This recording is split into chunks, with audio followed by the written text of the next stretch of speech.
welcome to the stage, Brad Lawrence. Woo!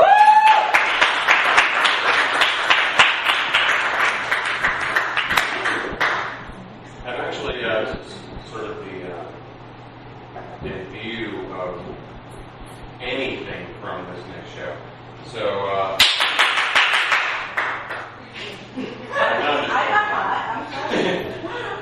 so we'll see how it goes.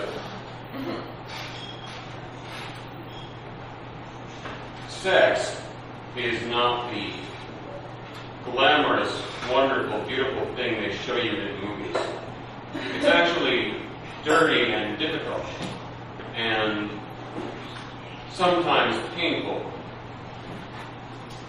Kingsley Walker, my youth group minister, is holding what is advertised to be the first of an annual series of seminars on sexual morality.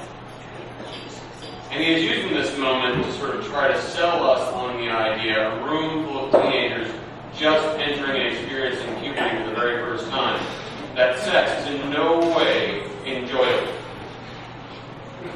This is an odd tactic for a Pentecostal. A Catholic you might expect this from, but Pentecostals are all too familiar with the temptations and the pleasures of sex. That is why ministers are always being called deacons' wives, and youth pastors 16-year-old girls. But Kingsley, all things considered, you can see why Kingsley might have this view of sex legitimately. And by all things considered, I mean Kingsley's wife, Glenda. Kingsley is tall and reedy and skinny and knobbly, with a lot of chin and a lot of cheekbones and knees and elbows. Glenda is short and round. And as he says this, actually sex is a lot of work. It's actually very hard. From the stage, I can't help but picture Ichabod Crane trying to fuck an exercise ball.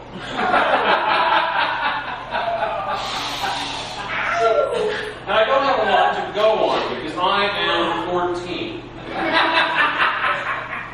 I have not seen much in the way of sex. I've seen my stepfather's hidden Playboys and Kirk Larkins, the kid down the street, his dad has a whole cornucopia of pornography. And this is kind of what I know of sex. So as I sort of picture Kingsley wobbling unsoundly on top of his round like a canoe lost in deep seas, I am even more confused than I was when I walked in. And the thing is, I am 14 years old, and I am 232 pounds. I wear a size 44 huskies. I have acne in places I can't see. I have braces and a haircut that can best be described as a fro mullet. I've seen the pornographic magazine, but as far as real, actual sex goes, that is far away from me at this time. I've entered puberty. I'm there. I have some conception. I can see it from where I am. But it's still a long way off. It's on the horizon. And I know, at this point in my life, if there's any one thing I solidly know for certain, it's that I am an abomination.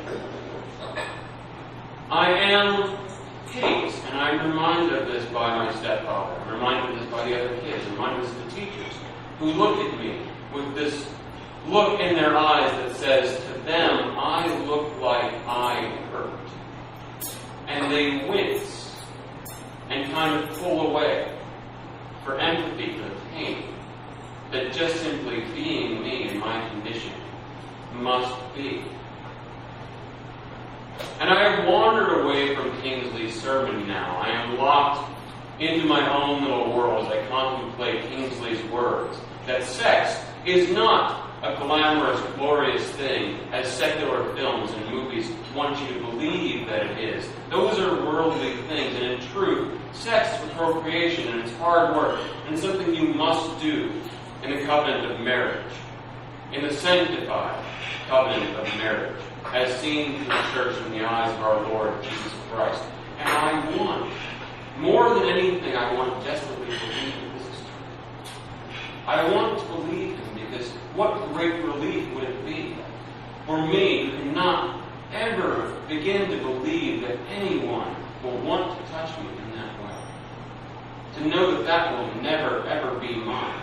I will never have that experience. That my loneliness will never be broken. What if I'm better off? What if what He says is true? That it's all labor. That it's all difficult. That it's all blended. The exercise. If that is true, then I am saved.